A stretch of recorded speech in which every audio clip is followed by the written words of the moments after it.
Aquí seguimos en la mañana con Dari y doy la bienvenida en este momento a estos dos caballeros. No estoy como el guineo, no. Hoy estoy adornada de estos dos ¿Cómo caballeros. así como el guineo? No, ¿cómo que dice el guineo?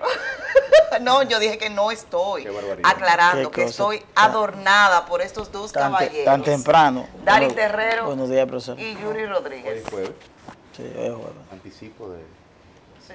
del preludio de las horas muertas. Tú sabes que Hoy hoy en la tarde. tenemos un invitado que nosotros estuvimos cumpliendo un año ayer. Y nuestro invitado fue de esos invitados de esa primera semana.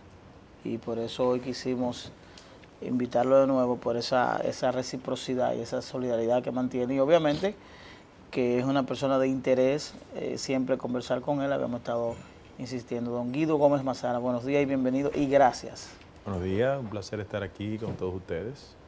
Guido, el escenario político que se plantea de cara al 2024 habla de un cambio en lo que ha sido la tradición electoral nacional, conforme a que en los últimos escenarios hemos tenido bipartidismo. Se plantea la posibilidad de que en el 2024 tengamos 3 partidos activando con posibilidades. Es un escenario que probablemente mucha gente no lo recuerda. ¿Tú cómo plantearías, qué radiografía tomarías de lo que pasaría en el 2024?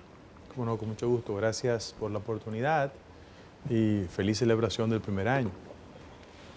Mira, cualquier país se parece a este, pero este país no se parece a ninguno.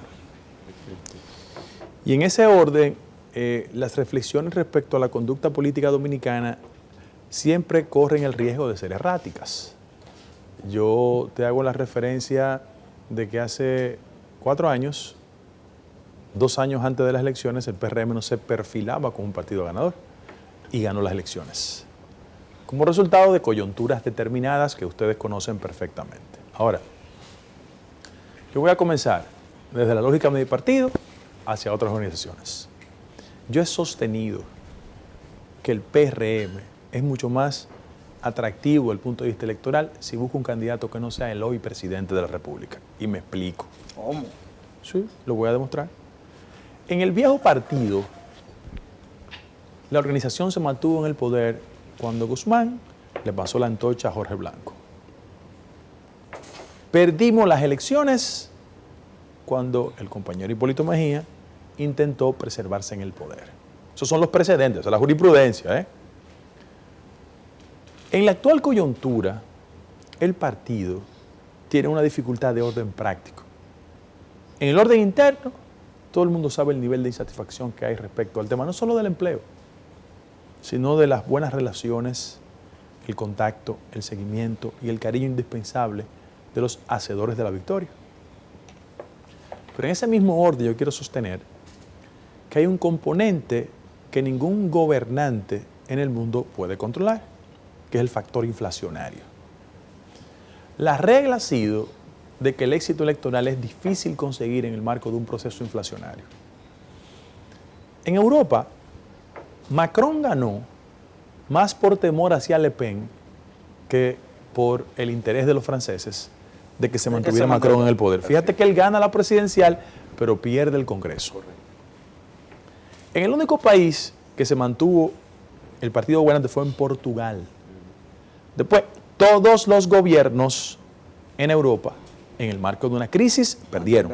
Pregúntale a Meloni, que acaba de ganar las elecciones en Italia.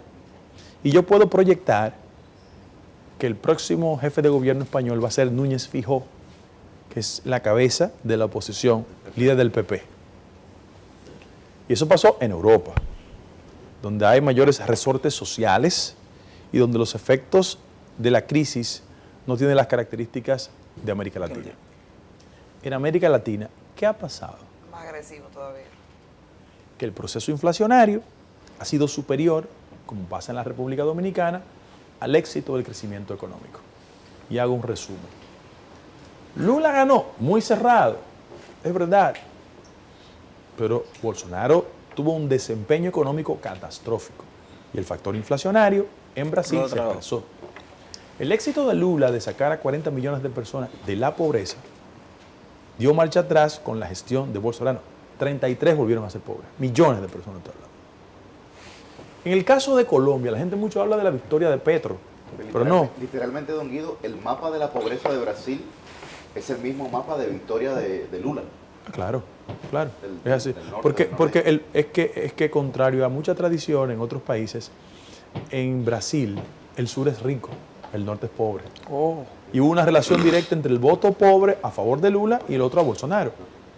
Pero en el caso específico de Colombia, la gente dice, bueno, ganó Petro. No, es que Iván Duque hace año y medio intentó una reforma fiscal, la inflación se disparó y la gente salió a la calle. ¿Qué te quiero decir con esto? Que en la actual coyuntura yo reconozco, porque yo soy una persona que hacia lo interno de mi partido tiene una concepción diferente en materia de políticas públicas del presidente, pero yo reconozco éxitos de la gestión.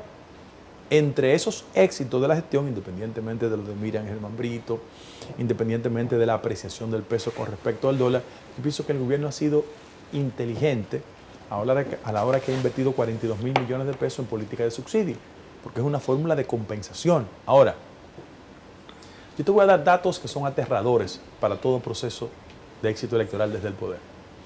En República Dominicana, lean a Rosa Cañete, en República Dominicana, 100.000 personas consideradas ricas generan mayor nivel de ingreso que 8 millones de personas pobres en el país. Repito, 100.000 dominicanos con ingresos superiores generan más recursos que 8 millones de pobres. Y el 10% de la población concentra el 55% del ingreso. O sea, hay un problema de desigualdad que está en la cara de la gente. Si no lo quieren ver, por la fuerza de unas encuestas manipuladas o por una red de periodistas al servicio del presupuesto nacional, ya son problemas de ellos. Ahora, la realidad social dominicana es eso. ¿Culpa de Luis Abinader? No. Es un fenómeno mundial. Ahora, políticamente le cobran al que gobierna. Guido, tú planteas... No, déjame terminar mi idea, y con Ok. mucho gusto. Entonces, frente a eso, yo siento que es mucho más atractivo que el partido presente un candidato en capacidad de renovar las esperanzas y no con un candidato que va a tener que lidiar con un partido que no está compactado y con una situación económica que está ahí. Y sobre todo el nivel de insatisfacción que tiene una parte importante de la población que votó por el cambio. La gente que votó por nosotros no necesariamente era del PRM. Yo pienso que Luis estaba en el lugar indicado, en el momento indicado y consiguió la victoria. Y qué bueno que eso pasó. Ese es tu planteamiento, pero precisamente las señales que se dan desde el PRM, el partido de gobierno, es totalmente contrario de que sea el presidente Luis Abinader el candidato. De hecho, también hay Pero la señal lo dan los funcionarios. evaluación, hay señales Los funcionarios, ¿verdad? de querer, de que a lo interno del partido no se vaya a una primaria, sino que sea ratificado por los órganos, que el candidato sea el presidente. Tú eres una persona bastante joven, pero yo pienso que en el Partido Dominicano eso se podía. O sea, Trujillo era el amo y señor de ese partido y del Estado Dominicano y disponía de las reglas de competencia. La gran crítica histórica que se le hizo desde el PRD de verdad, no de mentira, a la lógica organizativa del Partido Reformista es que siempre se iba a una convención donde se restringía el derecho de la base y 5 o 10 elegían. El último proceso de competencia en el PRM fue una convención de empleados, no de delegados. De 1,8 millones de personas, votaron 1.200. Ahora, la pregunta es, ¿qué autoridad moral puede tener el partido cuando el PLD hace una convención abierta, universal, directa, que es un partido con menos tradición de convenciones plurales y participativas? Y ahora vamos a salirle con la pachotada de decirle a la sociedad dominicana que no, como una convención de delegados. No, eso lo quieren los funcionarios del gobierno. Ahora hay que preguntarle a la base del partido si está de acuerdo con eso. Además, yo le voy a decir a ustedes lo que le dije una vez a Luis Abinader en una conversación entre nosotros, y no es indiscreción. Le dije, Luis, ¿y por qué tú quieres cambiar las reglas de competencia? Porque a ti nadie te la cambió. Cuando tú participaste en el 2011, que sacaste 7%, ¿ustedes se lo olvidó? Que eran Hipólito, Miguel Vargas y él, porque hay que recordárselo a la gente, que él sacó 7%, ¿verdad? ¿A ti te cambiaron las reglas? No, tampoco tú la quieres cambiar. Cuando tú participaste contra Hipólito en 2 oportunidades y le ganaste, ¿te cambiaron las reglas? No, tampoco tú la quieres cambiar. Por eso la sociedad dominicana se irrita cuando ve que gente tiene un discurso en la oposición y llega al gobierno y hace otro. Ahora, si el coro de complicidades, repito, conectada con la nómina pública, quiere hacer convencer al presidente de la República de una cosa, que lo haga. ¿Y cuál fue la respuesta del presidente? Yo tenía razón. Okay. No, tú tienes razón, Guido. Entonces, frente a eso, yo también te hago un recuento. Y no es porque hay una intención maliciosa, sino que todo político debe tener conciencia histórica. Jacobo Malguta cometió un grave error. No incorporó a Peña Gómez en la boleta. Perdió el poder, independientemente de una conspiración interna. ¿Tú recuerdas? Sí. Así es. Atué en el 2004, en un acto irracional, dijo misión cumplida. Para él misión cumplida era provocar que el partido no se quedara en el poder. Y Miguel Vargas nunca se subió en la patana. El partido perdió. Yo creo que hay jurisprudencia fresca, ¿verdad? Aunque hay mucha gente en el partido que no tiene conciencia histórica de saber cómo la gente no puede tropezar 20 veces con la misma piedra. Yo te puedo mandar 500 videos de Luis Abinader diciendo, ¿cuál es el miedo a la convención? ¿Ustedes recuerdan? Porque él quiere cambiar. Que utilicen el gobierno, los recursos públicos y todo lo que quieran. Encuestas manipuladas. Miren, en el Partido Reformista Histórico, el popular, tú lo sabes, era Jacinto Peinado, ganó Eduardo Estrella. En el PLD, cuando el método de elección interna era diferente, tú lo sabes, el popular era Jaime David, ganó Danilo. Y en el PRD, la popular era Milagros, ganó Hipólito. Lean. Guido, Cuidado, ¿eh? Bueno, no, Ok. yo hice un comentario. No, sin ningún cuidado. No, porque, tú no, porque lo siento de hace rato como frotándose la mano, no sé. Lo siento que ahí pasa es que, lo que pasa es que creo que con don Guido uno puede elevar la calidad de las preguntas. Ok. Yo comentaba la semana pasada de que se percibe en la sociedad una noción colectiva de desorden. Tanto en el tema de la inseguridad, en el tema del tránsito y en el tema eléctrico, que afectan directamente la calidad de vida de la gente. Independientemente, no estoy hablando de temas económicos, sino también su cotidianidad, ¿no? Su conducta. ¿Cree usted eso? En caso de que sí o no, ¿cómo valora esa noción, esa posible noción colectiva de desorden que Sí, existe? cómo no. Mira, yo pienso que nosotros como gobierno nos pasa como el que aprende a montar bicicleta. Usted se cae, vuelve, se levanta, se cae, pero hay un momento que toma el ritmo de la gestión. El primer año, la gente toleraba los errores. La cresta de la popularidad, del deseo del cambio, pero ahora las actitudes no se justifican. Tú hablas de los elementos de la cotidianidad y yo me quiero concentrar en eso. ¿Qué más tenemos que esperar para que la sociedad dominicana reciba las cantinfladas diarias de pifias que son elementales y de sentido común respecto de muchos funcionarios, que muchos de ellos han roto el brutómetro? Tú dices, pero ven acá, ¿dónde está el sentido común? ¿Dónde está la racionalidad, la ponderación? Por ejemplo.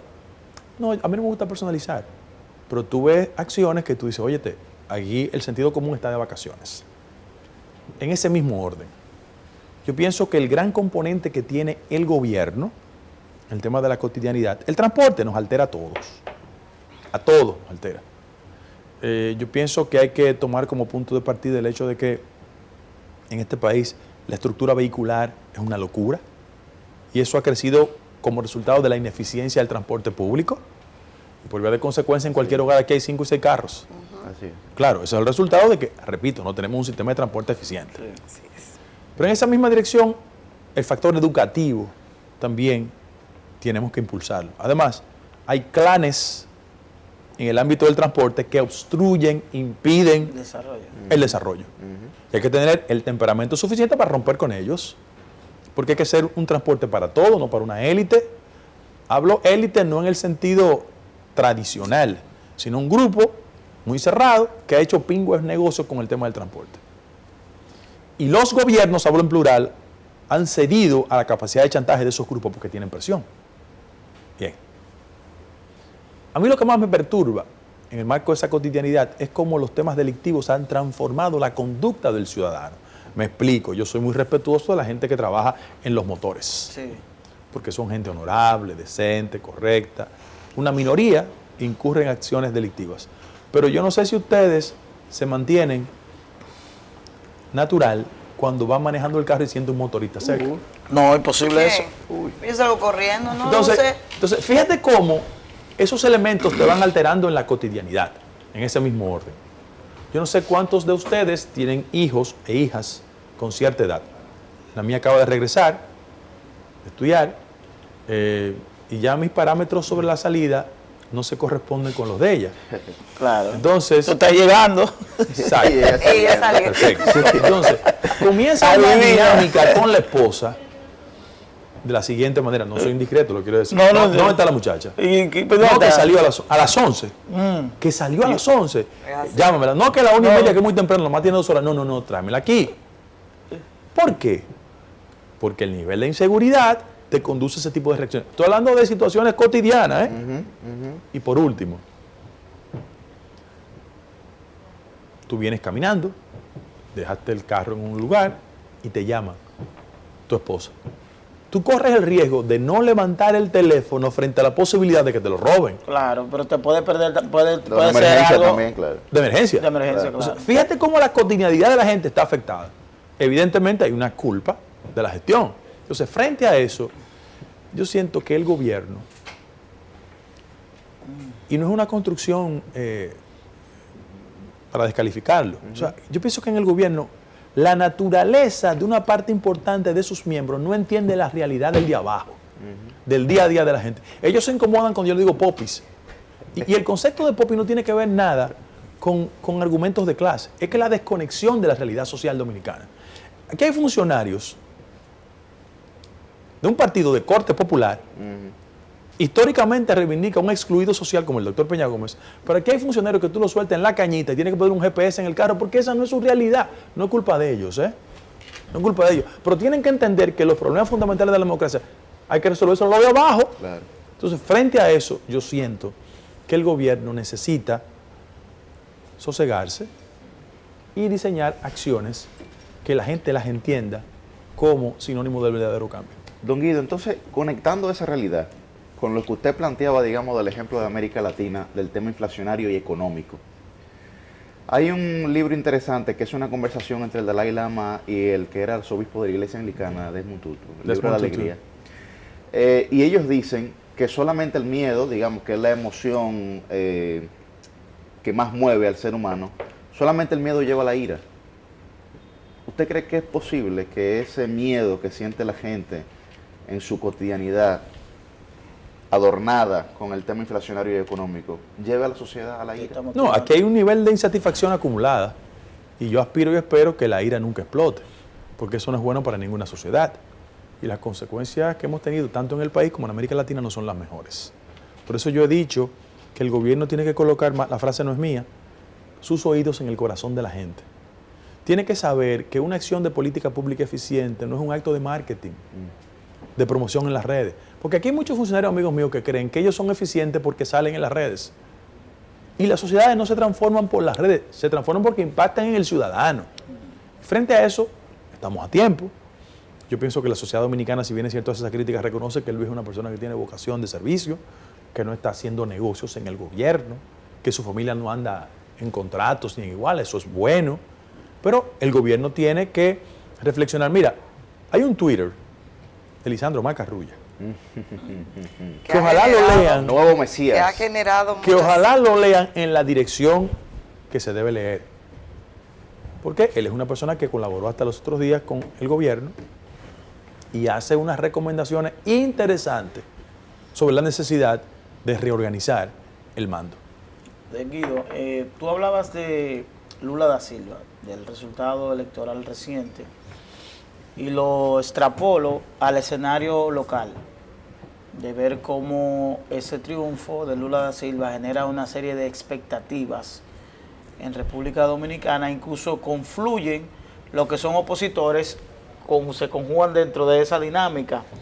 ¿Cómo pudiera impactar los resultados de Brasil en la República Dominicana conforme a esa relación política, social que hay entre Lula da Silva y algunos dirigentes políticos del país? No, la realidad brasileña es diferente a la realidad social dominicana.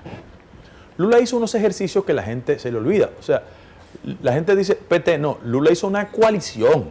Entre ellos movió gente de la derecha racional a su coalición, su vicepresidente. Y en el caso específico de Brasil, la gente no calcula el voto significativo de los evangélicos, que es un voto muy poderoso. En el caso de la República Dominicana, aquí hay una fascinación por importar históricamente fenómenos. Cuando en América Latina los partidos políticos se resquebrajaron, en los 90, aquí la gente creyó que Moderno podía ser el sustituto de los partidos políticos. Eso no fue así. Yo comencé mi conversación con ustedes diciendo que este país no se parece a ninguno. Ahora, que hay tendencias, que hay flujos, que hay actitudes, que hay comportamientos, perfecto. En el caso específico de la oposición, si la oposición pura y simplemente cree que porque se dio en Brasil, aquí se puede dar, eso no es así. Eso es una ilusión, eso, excúsame la expresión por la mañana, es una masturbación conceptual que ellos están haciendo, están equivocados. Entonces, aquí hay que venir y construir un proyecto de sociedad alternativo. Porque mira lo que pasa con los pueblos. Cuando los pueblos, desde el presente, no se les garantiza un futuro certero, la gente mira al pasado. Entonces, yo quería ir al pasado, Guido. En el pasado político, electoral, se identificaban los votos. Los votos están en la enfermera, los votos están en los médicos, los votos están en el obrero. ¿Dónde están los votos hoy? Es decir, ¿cuál es el escenario al cual deben dirigirse los partidos políticos como voto colchón? Es decir, yo creo que, mira, aquí 3 millones de personas en capacidad de votar en las pasadas elecciones no participaron. Puede ser que el tema de la pandemia hubiese sido un factor, hay que esgrimirlo. Sin embargo, yo pienso que el colchón el denominado voto duro. Oye, es que en la medida que los líderes hegemónicos terminaron, nadie tiene el control de los votos. Los votos no tienen dueño ya, se pasan de un lado para otro cada 4 años.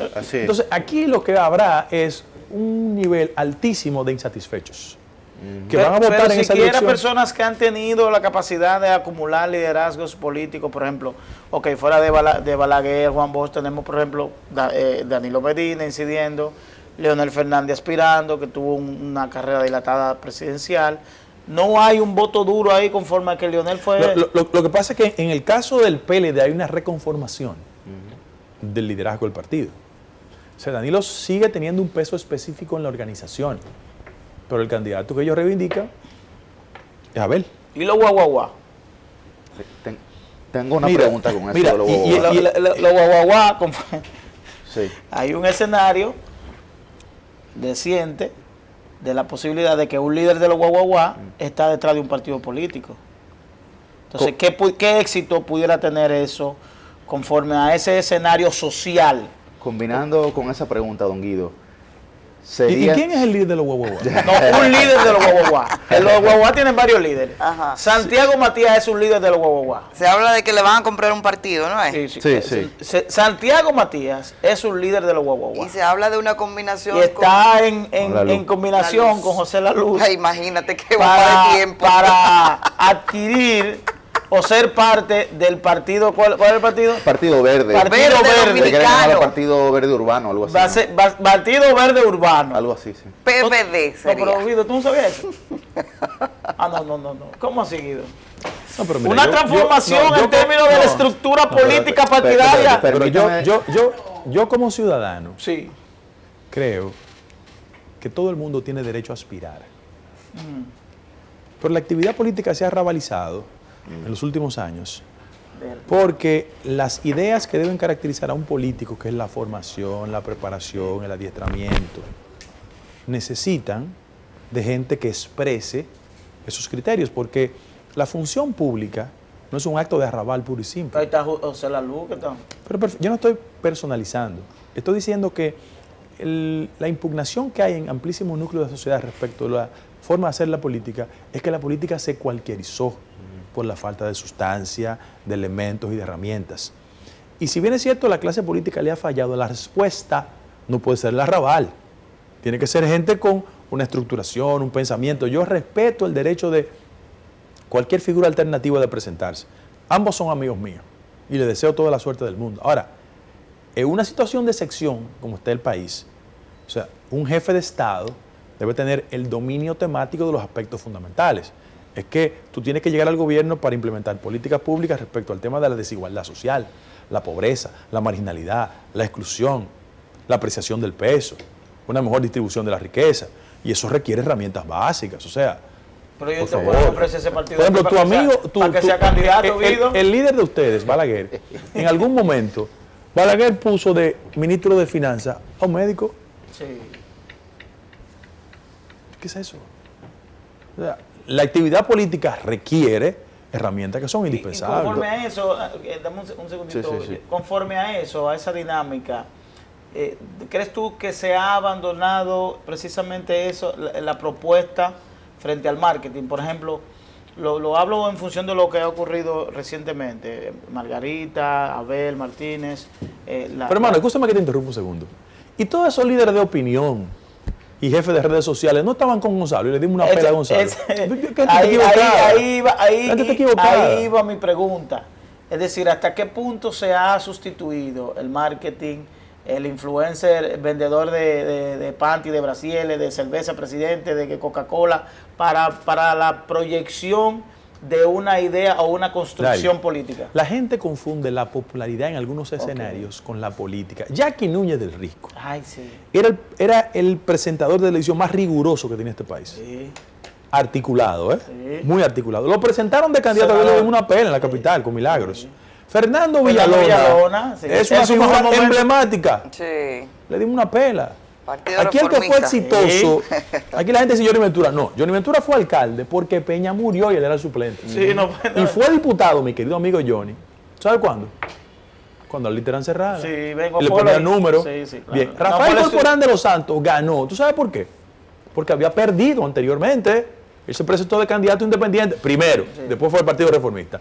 ¿Por qué Roberto Salcedo fue exitoso en la capital? ¿Tú sabes por qué?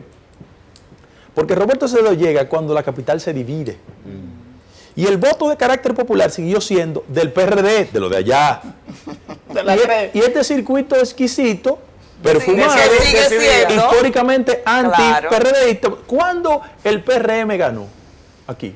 Cuando presentó dos exponentes que se parecían socialmente a esta demarcación. Y sigue siendo así. David y Carolina. ¿Y sigue siendo así? Sí, claro. Sí, Sí, no claro. variado. Don Guido, Qué barbaridad. una pregunta interesante. Así que- Una pregunta interesante.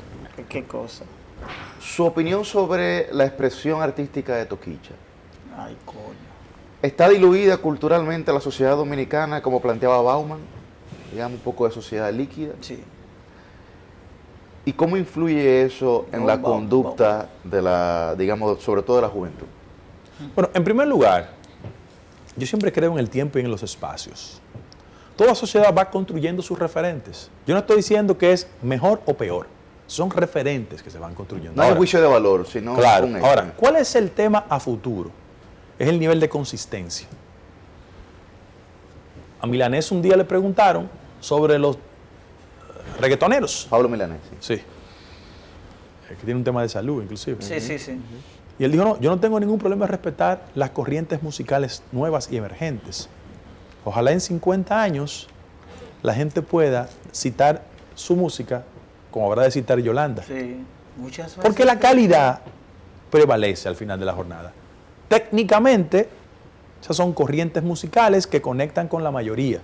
Ahora, quienes andan por la vida auscultando los niveles de calidad, a lo mejor su referencia no es Toquicha. Entonces, la afectación que puede tener eso en la conducta social. Oh, sí, claro, claro. Y la capacidad de penetración. Yo te voy a decir cuáles son mis impedimentos como ciudadano. Yo estaba en una actividad hace 2 semanas en Santo Domingo Este. Y alguien me dijo, doctor, estoy rotonda. Y yo... No, ustedes No, pero se ríen, no sé lo que significa ustedes eso. se ríen, pero eso revela cómo los códigos de comunicación Cambiaron. se han ido alterando Sí, sí, sí. y a lo mejor mucha gente no está conectada en función de lo que tú me hablas. Y yo dije, bueno, por aquí no hay una rotonda cerca. Rotonda con 27. todo. Bien. Bien. Y le dije a uno de los jóvenes, él me está preguntando por una rotonda. Me dijo, no, doctor, no, espérese, doctor, déjeme explicarle. Y yo quiero saber ahora Es que que el carro está rotonda limpio. está roto, Ah, no tiene dinero. No tiene dinero.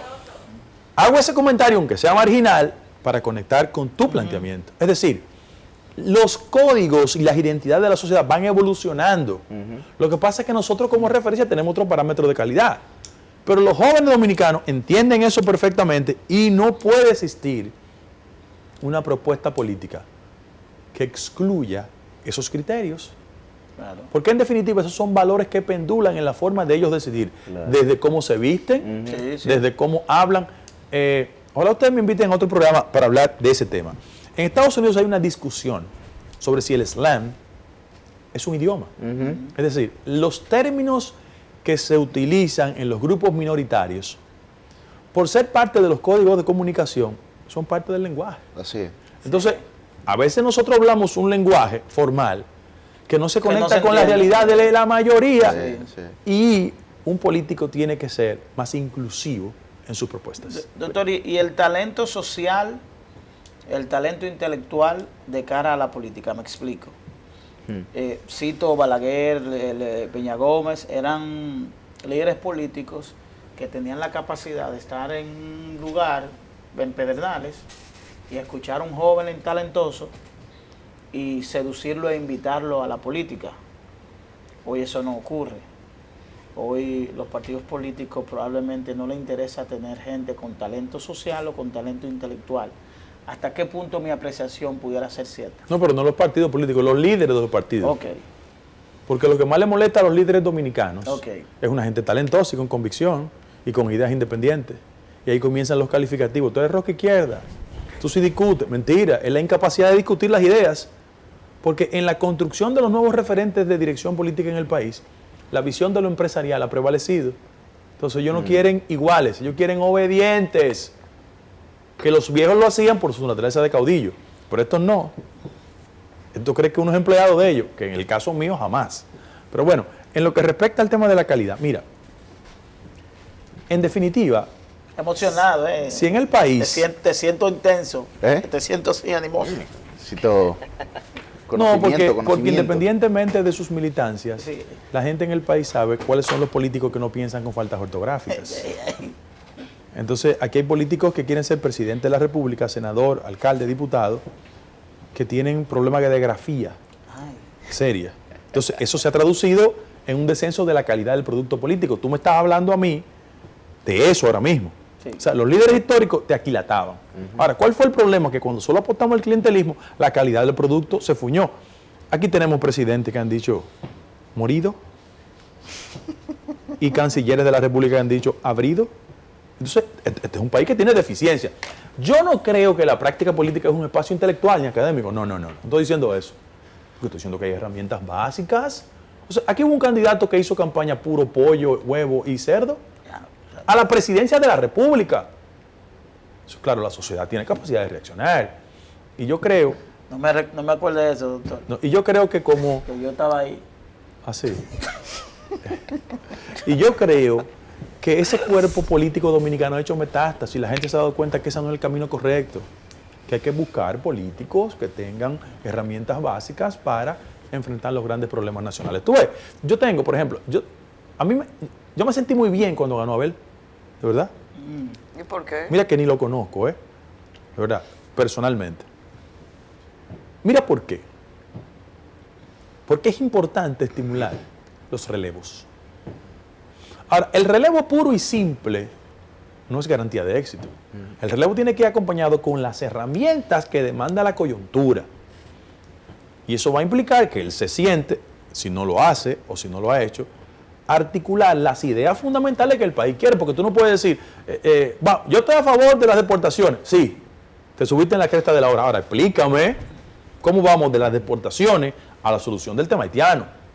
Sobre todas las cosas, porque aquí hay una fascinación por el marketing, repito. Sí. Como hay temas que son atractivos y electoralmente favorables, la gente la asume, El sin ningún sonido, tipo de, como dice Dari. de profundización. No, no. Pero la última pregunta quiero hacérsela precisamente que el sobre son- ese punto, don Guido. Precisamente sobre ese punto. ¿Qué edad tiene su hija? Yo tengo dos. La mayor tiene 24, la menor 10. Son generación Z. Z. Esa es la generación que no acepta ningún tipo de discriminación, que se siente ofendida por la claro. discriminación y que vota de cara al 2024. 800.000 nuevos votantes aproximadamente, un 10% del padrón electoral. ese tema o de esos temas, ¿verdad?, de marketing, tenemos 3 aspirantes a la presidencia muy parecidos. Sí, claro. De la Fuerza del Pueblo, del PRM y del PLD. Pero esos temas, frente a esos nuevos votantes, es un tema que ofende. ¿Cómo usted valora eso, don Guido? Mira, De que esa generación que no acepta discriminación ya nació y vota. no, y no solo vota, sino que en la medida que los procesos avancen, el radio de crecimiento de ellos es evidente. Mira, yo lo que pienso es que la sociedad dominicana cambió y el nivel de evolución y el ritmo no se ha insertado en la mentalidad de la clase gobernante. Y por vía de consecuencia ese desfase entre cómo piensan ellos y el discurso de nosotros tiene grandes problemas. ¿Qué yo aspiro? Yo aspiro que la sociedad dominicana produzca líderes del siglo XXI, porque aquí esta es una sociedad que está digital, pero tenemos líderes análogos, entonces tenemos esa dificultad. ¿Qué yo pienso que orden práctico? Aquí hay aspectos de la sociedad dominicana que hay que irlo articulando al discurso del día a día de los políticos fundamentales. Yo te hablo de 2, que siempre se abordan con una lógica de la coyuntura sin profundidad. El tema de discriminación, el tema del lenguaje y el tema haitiano. Yo creo que son temas vitales para el país del siglo XXI. A mí mi hija me hizo una corrección, y la voy a decir aquí públicamente. Yo le dije, mi hija, qué raro, ese es mi compañero de curso, parece mayor que yo porque está muy gordito. Me dijo, papá, ¿eso es un lenguaje discriminatorio? Te lo estoy diciendo porque así piensan ellos. Correcto, correcto. Y eso va desde ese tipo de etiqueta hasta los aspectos de la sexualidad privada. Sí. Bien. Segundo lugar. No, de verdad. Así piensan los jóvenes de este país. En segundo lugar, el tema de la discriminación. Aquí hay modalidades discriminatorias. Aquí los factores de apariencia Sí, contribuyen. Te dio el ejemplo del alcalde que... Tienen jerarquía. Exacto. Aquí hasta los aspectos de apariencia implican negarte acceso a lugares públicos. Sí, sí, claro. Entonces es un tema que tienen que abordar los políticos con responsabilidad, no para ser simpáticos. Y en tercer lugar, el tema haitiano. Yo estoy totalmente de acuerdo con que el Estado Dominicano defina su política migratoria, con responsabilidad. Y que de conformidad a las normas de convivencia internacional, ningún organismo tiene que pautar la conducta interna de un Estado. Sin embargo, yo quiero ver a los políticos que hacen esas críticas también transitar el terreno de las propuestas. ¿Qué hacer? Porque, por ejemplo, de arrancada yo digo que los últimos gobiernos y los últimos políticos que han gobernado no tienen mucha autoridad moral, porque si bien es cierto, hay un flujo de migración ilegal, Es un problema yo quiero histórico. decir que en el marco de la migración legal, el gran negocio en este país es hacer los cónsules en Puerto Príncipe o en cualquier lugar de eso. Claro, claro. Porque yo oigo a gente de mi partido hablando de ese tema, pero pregunte quiénes son los jefes de consulado, pregunte quién es el cónsul en Puerto Príncipe. Entonces es el problema. Lo vamos a dejar para otro programa. Ah, Guido, gracias. gracias a usted. Siempre es interesante conversar con Guido y se nos quedan muchos temas. Muchos mucha temas. Análisis de la composición social dominicana, de esa estructura social que se ha movilizado y que ha cambiado en torno a la referencia electoral en República Dominicana. Y yo sé que tú manejas muy bien. El tema internacional también se nos queda Sí. y obviamente que siempre interesante. Te vamos a volver a llamar. A ustedes gracias por la audiencia y nos vemos mañana viernes. Tenemos un programa de viernes mañana. Bye bye, señores.